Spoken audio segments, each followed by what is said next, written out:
पहले साल ही रीवैल्यूएशन कर रहे हैं, तो मैं लिखता हूं WDV बिफोर रीवैल्यूएशन।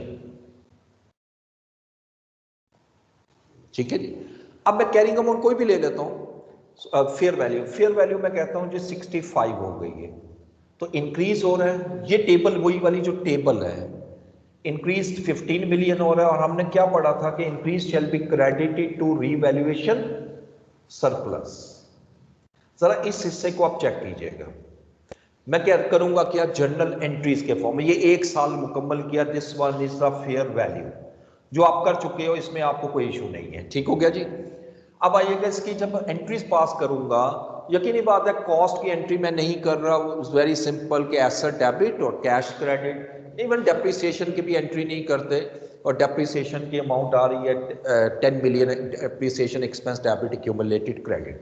अच्छा, जब प्रोपोर्शनेट मेथड हो तो जनरल एंट्री जब पास करनी है उससे पहले एक छोटी सी वर्किंग बनानी है, और वो वर्किंग क्या है कि एसेट की कॉस्ट क्या थी इस रीवैल्यूएशन से पहले, और इसकी एक्यूमुलेटेड डेप्रिसिएशन क्या थी, क्योंकि एक्यूमुलेटेड डेप्रिसिएशन इसमें एलिमिनेट नहीं होती।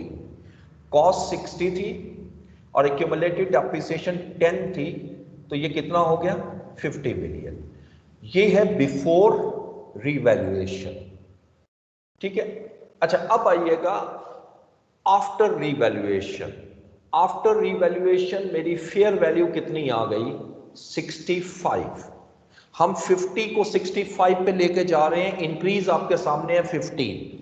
प्रोपोर्शनेट मेथड में आपने प्रोपोर्शनल इंक्रीज करना है, यानी ये जो 15 मिलियन इंक्रीज हो रहा है वो यहां पर भी इंक्रीज होगा, यहां पर भी, कि नेट इफेक्ट उसका जो है वो 65 आए। अब कैसे इंक्रीज करोगे, देखो ये 60 है और इसमें 15 का इंक्रीज है, multiply 15 divided by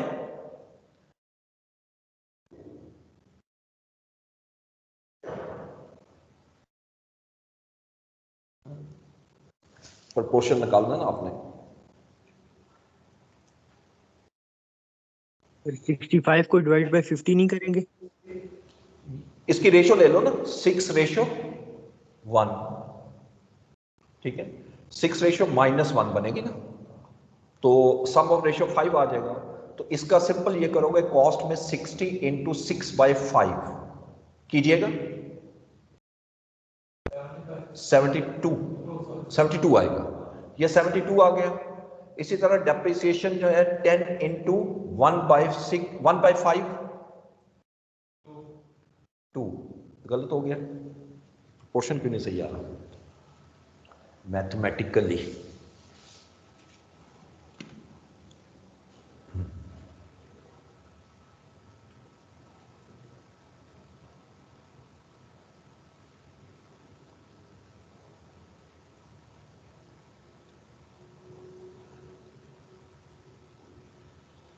sir 65 divide by 50 करके रेशो नहीं निकालेंगे?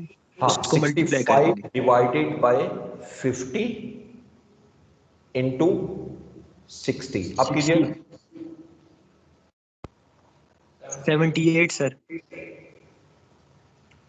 और इसी तरह 65 डिवाइडेड बाय 50 × 10 13, ये 65 आ गया। ठीक है। अच्छा, अब इसका जो डिफरेंस है उससे जर्नल एंट्री पास करनी है।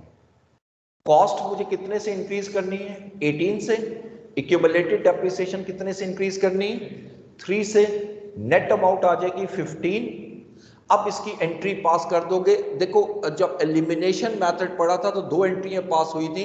पहली एंट्री थी कि हमने एलिमिनेट किया था डेप्रिसिएशन को, एक्यूमुलेटेड को, फिर हमने इंक्रीज और डिक्रीज लिया। तो यहां ऐसे नहीं करना, यहां इसकी एंट्री होगी। कॉस्ट इंक्रीज हो रही है तो पीपीई डेबिट होगा 18 मिलियन से,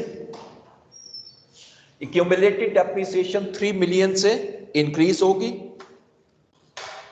तो क्रेडिट करेंगे, और जो 15 मिलियन है वो आपके सामने है, उसी तरह रीवैल्यूएशन सरप्लस को क्रेडिट करो। ये ठीक है, ये प्रोपोर्शनेट मेथड है। जब डिक्रीज होगा तो इसी तरीके से डिक्रीज करना, मैं आगे लेके चलता हूं अभी आपको। ये पहले इतना हिस्सा नोट डाउन करो, क्योंकि अगर आप ये इसको सेटिंग कर रहे हैं तो ये ऊपर मैं नहीं लिख रहा, इतने हिस्से को यूज कर रहा हूं सर जी। इसको एक दफा आप फिर बता दें, समझ नहीं आई शुरू से। देखो, इसके अंदर प्रोपोर्शनेट आपने इंक्रीज करना है। प्रोपोर्शनेट का मतलब है कि अगर आपकी 15 मिलियन इंक्रीज हो रही है तो उसमें कॉस्ट भी इंक्रीज होगी, क्यूमुलेटेड डेप्रिसिएशन भी इंक्रीज होगी, इस तरह इंक्रीज होगी कि नेट इफेक्ट 15 आ जाए। ठीक है, तो अब यकीनी बात है, मैं बेसिकली इस 50 को कहां पे लेके जाना चाहता हूं, 65 पे। तो मैं 65 बाई 50 करूंगा और इसको 60 से मल्टीप्लाई करूंगा, ये अमाउंट आएगी, 10 से मल्टीप्लाई करूंगा, ये अमाउंट आ जाएगी। अब इसका जो डिफरेंस आ रहा है उससे एंट्री पास कर दी मैंने। Okay sir.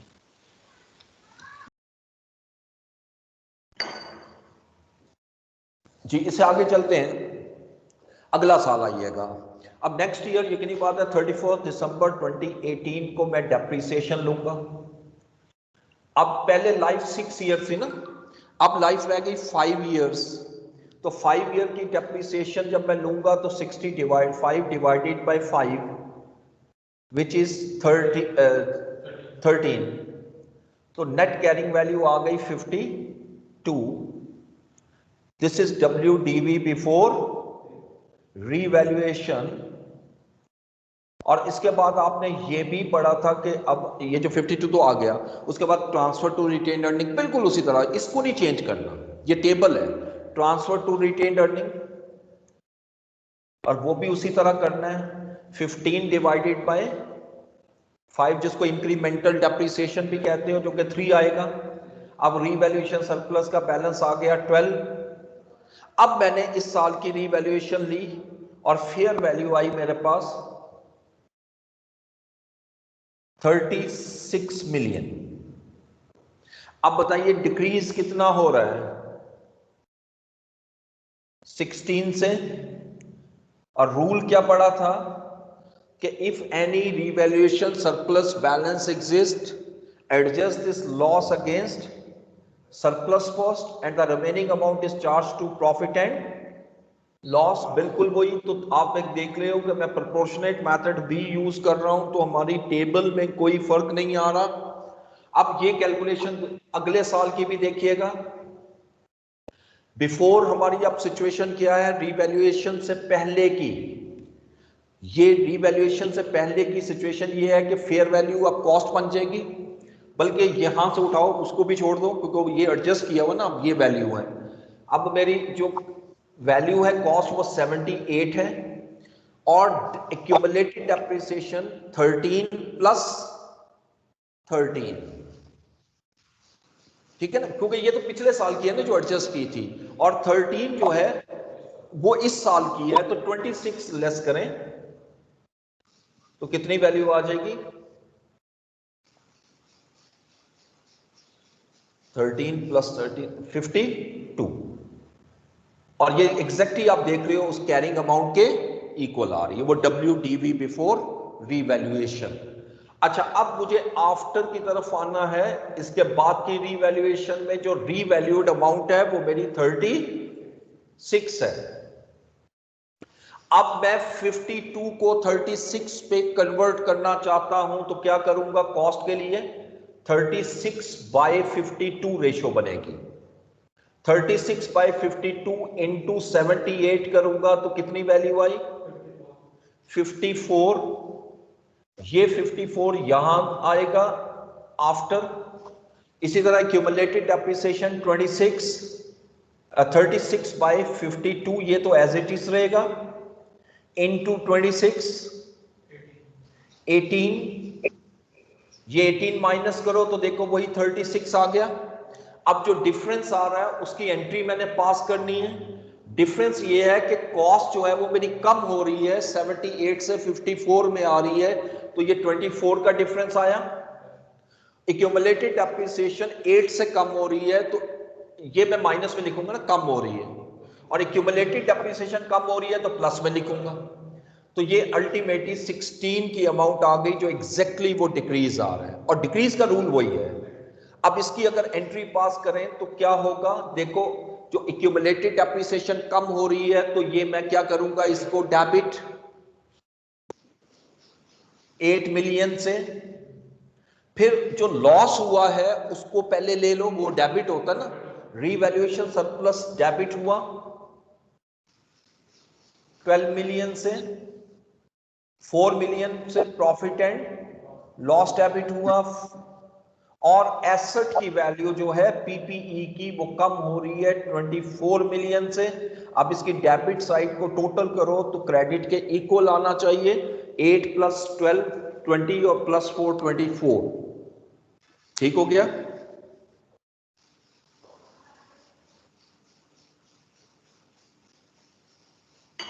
उस रूल को नहीं छोड़ना जो हम पहले पढ़ चुके हैं, वो सेम रहेगा। अब ये वाला हिस्सा मैं रेस करके आगे बढ़ रहा हूं।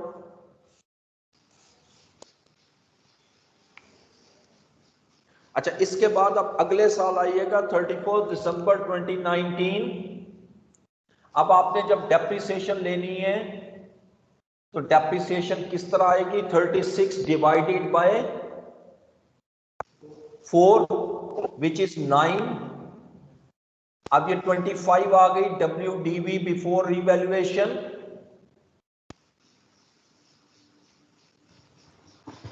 अच्छा, जब मैंने ये कैलकुलेशन कर ली, अब उसके बाद ट्रांसफर टू रिटेन अर्निंग मैं थिंक करूंगा, लेकिन वो होगा नहीं क्योंकि सरप्लस का बैलेंस नहीं है। और अब मैं इंक्रीज की तरफ दोबारा आता हूं, फेयर वैल्यू में लूंगा और फेयर वैल्यू मेरी 38 आ रही है, सपोज 39 कर देते हैं, 39 आ रही है, यानी इसका मतलब 14 का इंक्रीज आ रहा है। अब जब मैं रिवर्सल की तरफ आऊंगा तो वही rule, up to historical carrying amount सिर्फ मैं रिवर्स करूंगा, up to historical carrying value. अब वो कैलकुलेट करते हैं। देखो हिस्टोरिकल कैरिंग वैल्यू कैसे आएगी, एसेट खरीदा था 60 मिलियन का और हिस्टोरिकल डेप्रिसिएशन 10 मिलियन अगर मैं रिकॉर्ड करता तो 1 2 3, तो 10 × 3 30, हिस्टोरिकल कैरिंग अमाउंट बनती है 30, और जो कैरिंग वैल्यू बिफोर रिवैल्यूएशन है,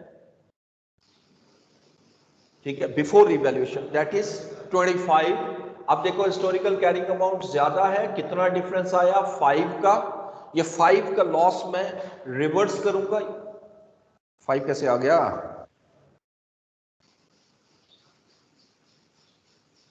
ये तो बल्कि कम आना चाहिए, कैलकुलेशन चेक करो। 10 2 3, 10 × 3 30, और कैरिंग वैल्यू बिफोर रिवैल्यूएशन ये 27 है। ये कैलकुलेशन चेक कर लो, ये कैलकुलेशन एरर है। 36 - 9 जो है ना वो 27 होता है, और ये जो आएगा ये आएगा फिर 12। ठीक है, वो कैलकुलेशन एरर होगी। अच्छा, अब ये 27 है तो इसको 27 लीजिएगा तो ये आ रहा है 3। सो 3 का लॉस में रिवर्स करो, तो 3 का लॉस रिवर्स किया, ये प्लस में आया, और 3 बाकी 9 रिवैल्यूएशन सरप्लस को आ गया। अब फिर अगेन उसी वर्किंग की तरफ आते हैं, बिफोर। अब कॉस्ट जो है वो मेरी ये वाली है 54, और एक्यूमुलेटेड डेप्रिसिएशन 18 प्लस इस साल की डेप्रिसिएशन 9, 18 और 9 27, तो ये एग्जैक्टली वही वैल्यू आएगी जो WDV बिफोर रिवैल्यूएशन है। अब आफ्टर में आएंगे। अच्छा, अब इसकी जो नेट बुक वैल्यू है वो मैंने लेकर जानी है 39 पे, equal to the fair value. तो वही कैलकुलेशन 39 डिवाइडेड बाय 27 into 54, 78, और इसी तरह 39 डिवाइडेड बाय 27 into 27, 39। अब 78 में से 39 लेस करो तो 39 ही आएगा। अब अगर डिफरेंस देखो तो डिफरेंस आ रहा है 24 से मैं एसेट को इंक्रीज करूंगा, 12 से डेप्रिसिएशन इंक्रीज होगी, तो नेट इफेक्ट 12 आ रहा है, प्रोपोर्शनल इंक्रीज करना है। अब इसकी एंट्री पास करो तो चूंकि ये इंक्रीज हो रहा है तो PPE debit bye 24 million, accumulated depreciation credit 12 million, और 12 मिलियन का जो डिफरेंस आ रहा है वो इंक्रीज है, और इंक्रीज कहां कहां जा रहा है, रीवैल्यूएशन सरप्लस को जा रहा है। आप ट्रांसफर कर रहे हो वो टेबल से मिल जाएगा 9, और 3 की जो अमाउंट है वो ट्रांसफर हो जाएगी प्रॉफिट एंड लॉस। सिर्फ एंट्री में फर्क आ रहा है, बाकी कोई मैकेनिज्म में फर्क नहीं है। ये कैलकुलेशन एक्सीड होगी, वो भी इसलिए ताकि हम प्रोपोर्शनेट इंक्रीज और डिक्रीज को प्रॉपर्ली कैलकुलेट कर सकें। ठीक हो गया जी? सर ये रिवैल्यूएशन सरप्लस और प्रॉफिट एंड लॉस में कैसे वैल्यू है ये बता दें को। कौन सा? ये सर लास्ट वाली एंट्री जो आपने की है, प्रॉफिट एंड लॉस और रिवैल्यूएशन सरप्लस। ये वही जिस तरह हम करते आ रहे हैं यार, हिस्टोरिकल कैरिंग अमाउंट निकालो ना। 12 का अगर इंक्रीज हो रहा है तो हिस्टोरिकल कैरिंग ठीक है अमाउंट सर, ठीक है समझ। तो 3 को रिवर्स करो ना पहले, तो बाकी जो रिमेनिंग होगा, क्योंकि 12 का इंक्रीज हो रहा है, 3 प्रॉफिट एंड लॉस में रिवर्स हो गया, और 9 जो है फिर सरप्लस को आ जाए। ठीक है सर। ठीक है, अब इसको नोट करो। ठीक है सर।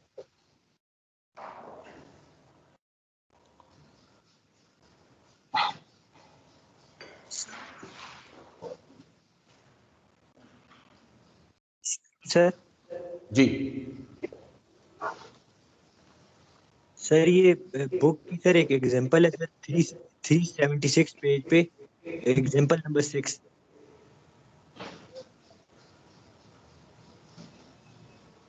आपकी बात बिल्कुल समझ नहीं आई, आवाज कट रही है।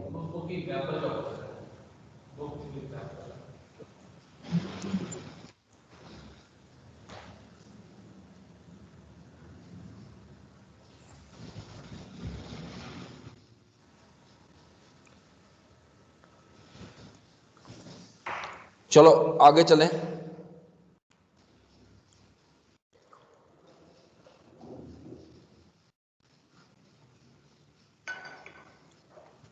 एक चीज तो आपको पता लग गई होगी इंशाल्लाह, 19 को जो है ना, 19 अप्रैल को हमारी फिजिकल क्लासेस दोबारा रिज्यूम हो रही हैं।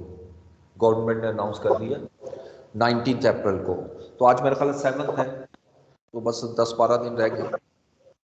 तो उसके बाद क्लास में आएंगे तो फिर ज़्यादा बेहतर तरीके से हम कर सकते हैं, क्योंकि अभी 2-3 चीज़ें मुझे भी देखनी पड़ती हैं। कोई इधर किताब लैपटॉप ओपन किया होता है, तो अब बुक में ओपन करने के लिए मुझे लैपटॉप चाहिए, और वो ज़रा वहाँ लगा के गए हुआ। तो अब आइएगा IAS 23 की तरफ। IAS 23 कहाँ तक किया था जी हमने? IAS 23 क्वेश्चन कर रहे हैं हमने, एक एग्जाम्पल कर रहे थे, उसका आपने मुकम्मल किया था या छोड़ दिया था वहीं? जो दरमियान में हमारा कटता है ना मसला, वो ज़रा थोड़ा सा हमें डिस्टर्ब कर जाता है, क्योंकि मेरी भी इतनी क्लासें होती हैं, मुझे भी नहीं याद आता मैंने लास्ट टाइम कहाँ तक पढ़ाया था। तो एक एग्जाम्पल बहरहाल मुझे याद है कि एक एग्जाम्पल मैंने लिखवाई थी आप लोगों को, और उसकी हमने स्पेसिफिक बोरोइंग और इंटरेस्ट इनकम तक कैलकुलेशन कर चुके हुए थे। इसके बाद अब हमने borrowing cost on general borrowing calculate करनी थी। ठीक है ना, मैं वहीं से स्टार्ट ले रहा हूं। इससे जब भी जनरल बोरोइंग आएगी, पहला स्टेप ये है कि आपने कैपिटलाइजेशन रेट निकालना है। ठीक है, तो कैपिटलाइजेशन रेट निकालना है, तो मैंने 2 आपको याद होगा एक अलग एग्जांपल कराई थी। इसमें एक चीज हमने डिस्कस की थी कि अगर तो बोरोइंग मेरे पास साल के शुरू से मौजूद है, स्टार्ट ऑफ द ईयर, दोनों बोरोइंग, तो फिर तो आप सिंपल तरीके से करोगे, और अगर ड्यूरिंग द ईयर कोई आ रही है तो फिर आप उसको बकायदा प्रोपोर्शनेट करके सॉल्व करोगे। ठीक है, ये जोहेब असलम आपका माइक क्यों ऑन होता है भाई? माइक बंद रखो।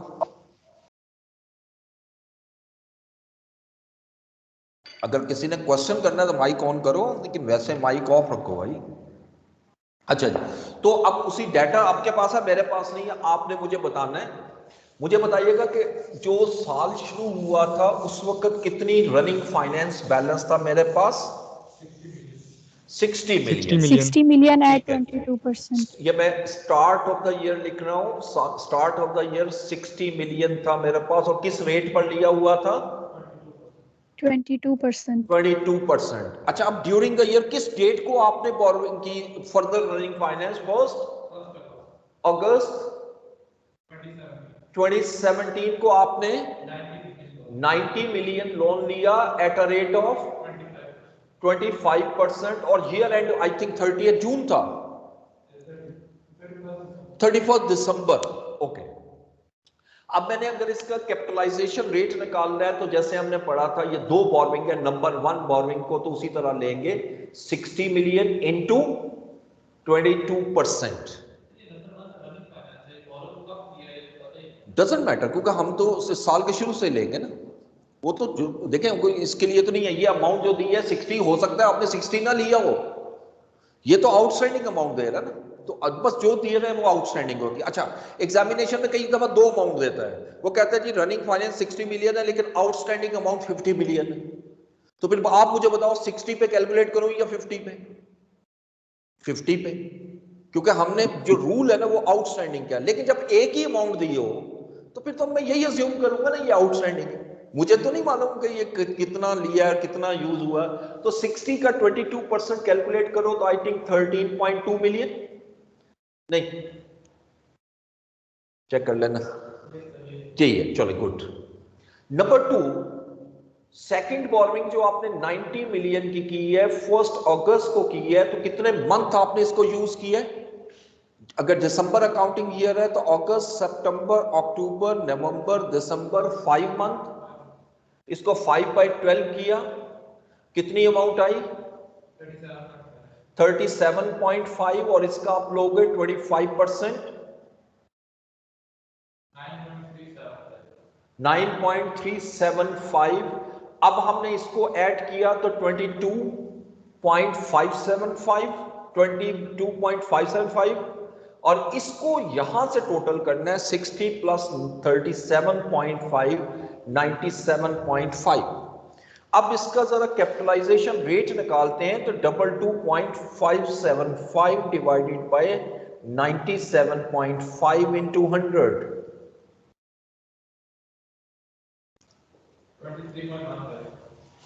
1.5।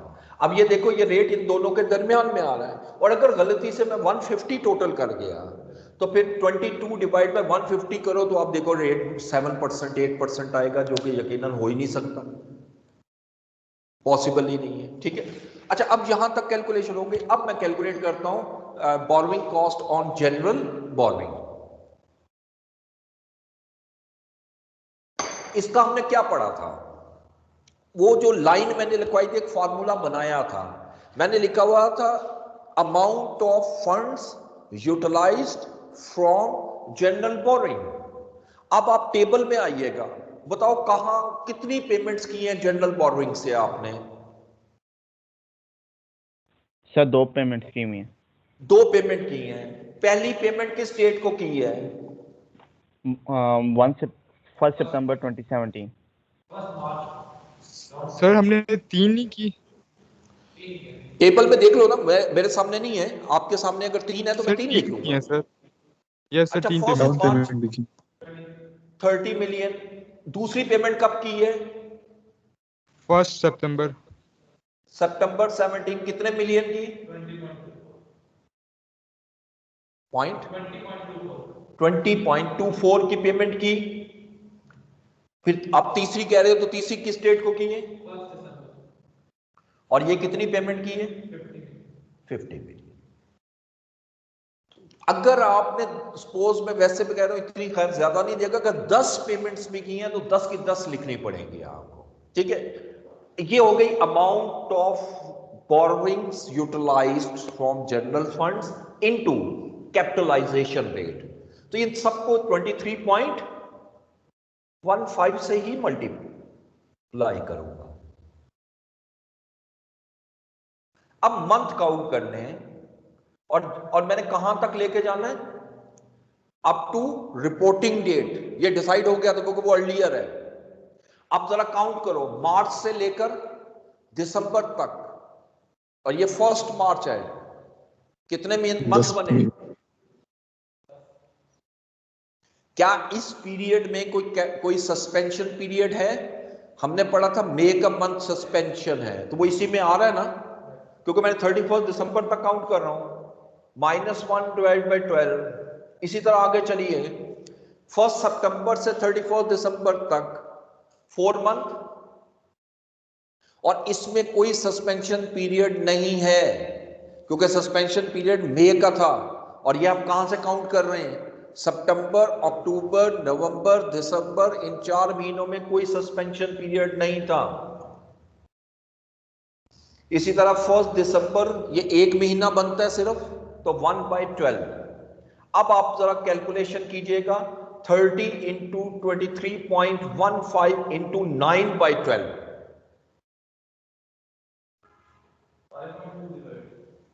5.208। इसी तरह 20.24 इंटू 23.15% इंटू 4/12,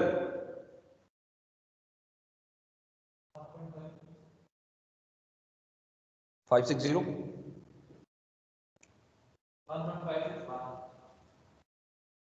और थर्ड 50 इंटू 23.15% इंटू 1/12, 0.964 964। इन तीनों को ऐड कर लो,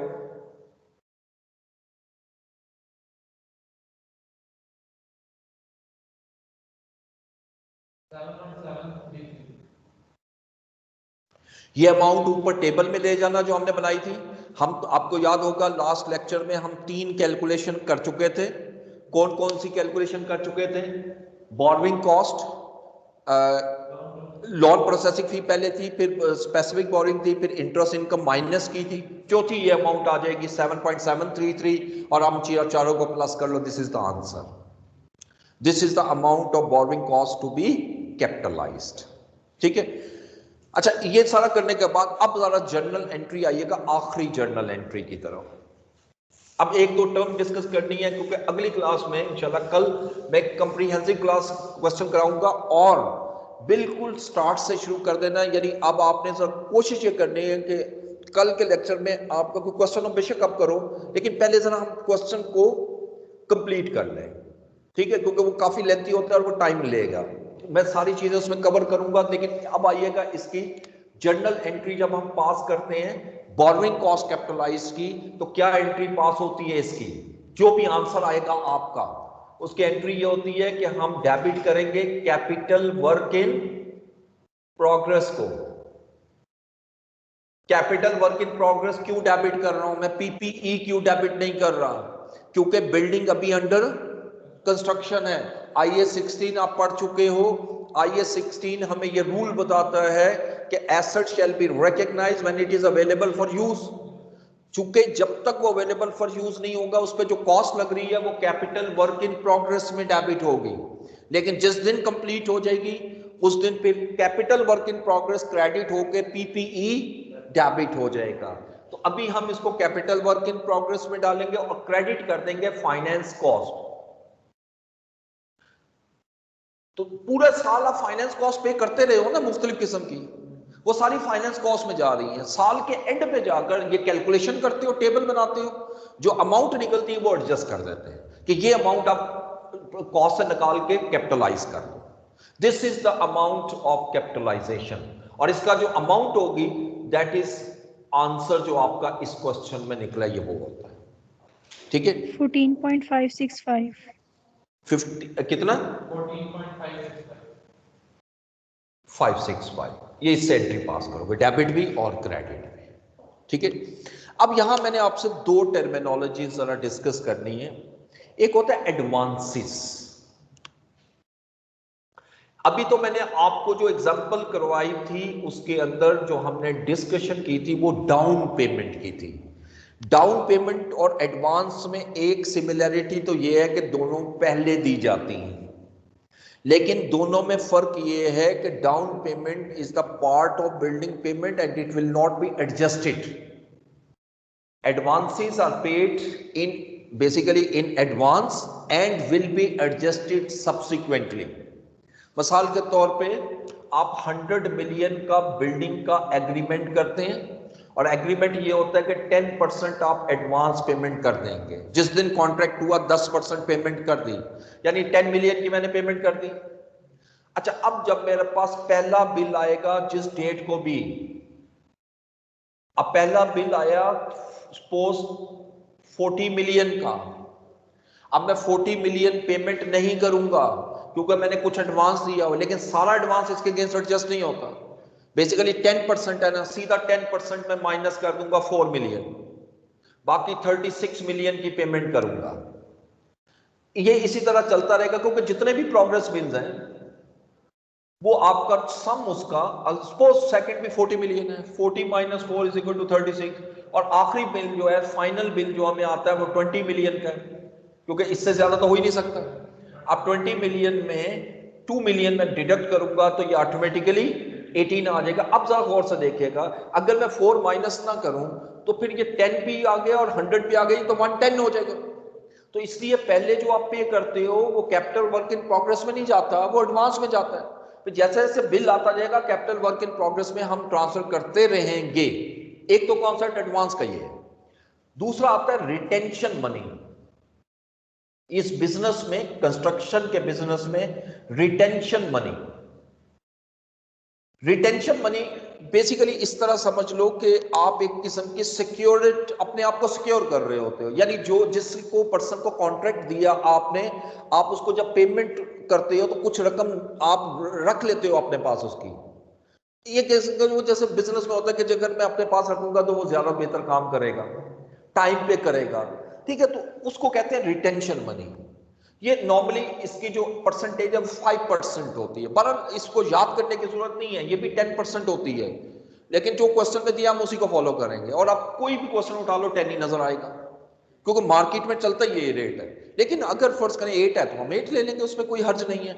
अच्छा, रिटेंशन मनी अगर वो 5% कह रहा है जी डिडक्ट होनी है, तो अब उसका तरीका क्या होगा? एडवांस भी है और रिटेंशन मनी भी है, दोनों।